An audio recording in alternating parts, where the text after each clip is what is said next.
Mami mako b'a la tiɲɛ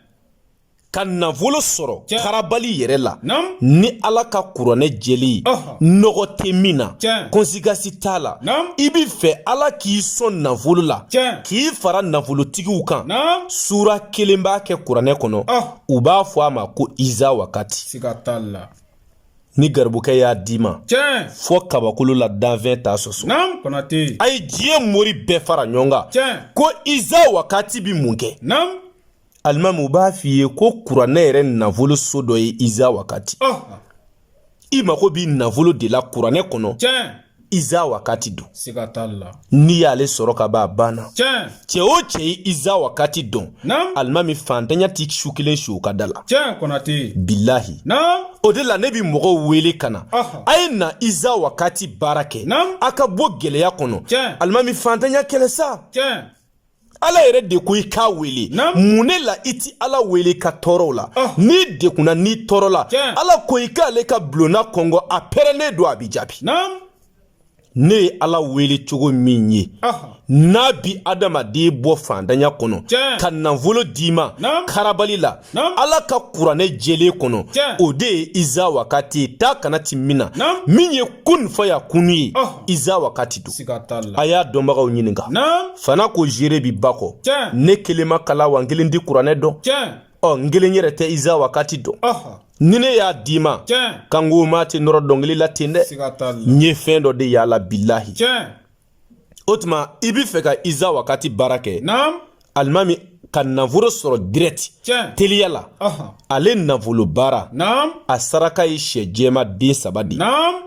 nga an b'a baara kɛ 30,000 i bi 15 de sara fɔlɔ ani ka sɛsɔngɔ 1,880 an bɛ baara kɛ baara jaabi sɔrɔlen kɔ i b'i ka wari tɔ sara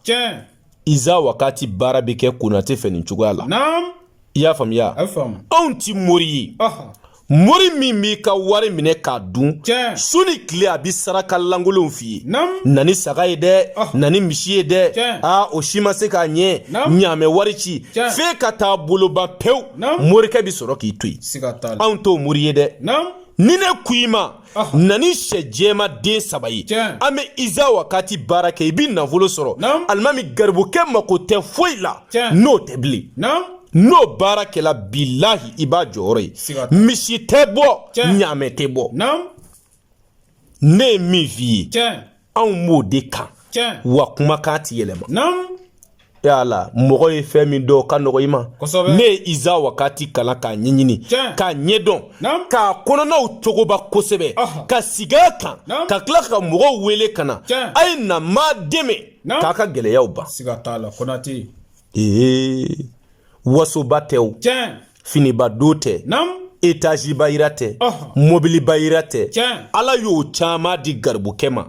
mɛ mariyatu ti foyi de ye i y'a faamuya yecogo ka dɔgɔ bilahi n'i ye dɔnni dɔn alimami yecogo ka dɔgɔ dɔnni na kojugu wallahi bilahi cɛ joli ye bazɛn don k'e ka wari dun cɛ joli ye so jɔlen yira e la wali du jɔlen k'i ka wari dun cɛ joli ye vewitiw filime k'o jira e la k'i ka nafolo dun n'o yirali ye o moriti garibukɛ ye ne bi se min na ne b'o de f'i ye hali ni kulɛti de bi na n'i bi danni na o kan danna i kana baara kɛ sababu de don a b'i ka fantanya ban ne ko a ye na nin kɛ nka mi ala de wele mɛ ne ye cogo ye jumɛn y'a la n'a y'i ja da garibukɛ la n'a m'i ja a to yen bɛɛ ma da ala la bɛɛ ma da kira la bɛɛ tɛna da ne na i y'a faamuya o tuma an ka baara kɛ tiɲɛ kan n bɛ nin yɔrɔ fɔ mali mori bɛɛ ye moriw ka baara kɛ tiɲɛ kan a ye nkalontigɛba dabila dɔkɛla tɛ sa tiɲɛw yela tɛ sa a ye sigi tiɲɛ kan maa o maa bi adamadenw ka wari minɛ k'a dun nkalon kan bilahi f'i k'a dɔn lahara don e ti siratu tigɛ abada fo ala ka t'i jɔ k'o tigi jɔ hali n'i sala makan k'o ka hakɛ to i kana bilahi ti alijinɛ sɔrɔ n'i ye nin dɔn i bi baara kɛ tiɲɛ kan a bɛ faamuya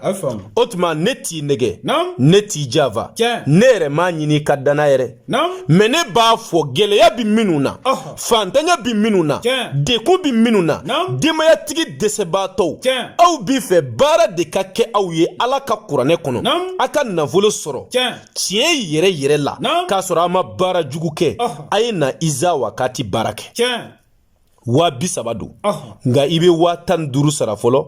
ani ka sɛden 3 sɔngɔ 1800 an bɛ baara kɛ baara jaabi sɔrɔlen kɔ i b'i ka wari tɔ sara cɛ caman ye nin kɛ muso caman y'a kɛ yan su ni tile mɔgɔw bi yan Iza Wakati baara kan o de la garibukɛ wasolen don Ala ye min di yan ne kunnen don n'a ye ne ti ɲɛbɔ foyi fɛ i y'a faamu mais moriw bi yan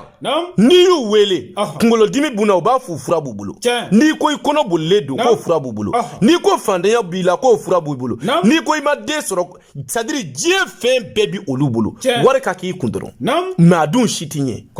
yala n b'a bɛɛ dɔn tɛ se ka foyi dilan sa maa min ko n b'a bɛɛ dɔn alimami tigɛ a la wallahi f'i ka dɛsɛ dɔw la o la n'i ye ne wele i ka kungo dɔw la ne b'a fɔ ne yɛrɛ de ye karamɔgɔ Konate mais tiɲɛna ne tɛ nin si dɔn n ko n t'a dɔn ye dɔnni dɔ ye cɛ balo i halala la i bɛ min dɔn kuma kan i tɛ min dɔn o to yen o de jɛlen don i sanima bɛ se Ala ma ye k'a sɔrɔ tasi t'i la o la garibukɛ ka téléphone numéro o ye +223 72 24 02 98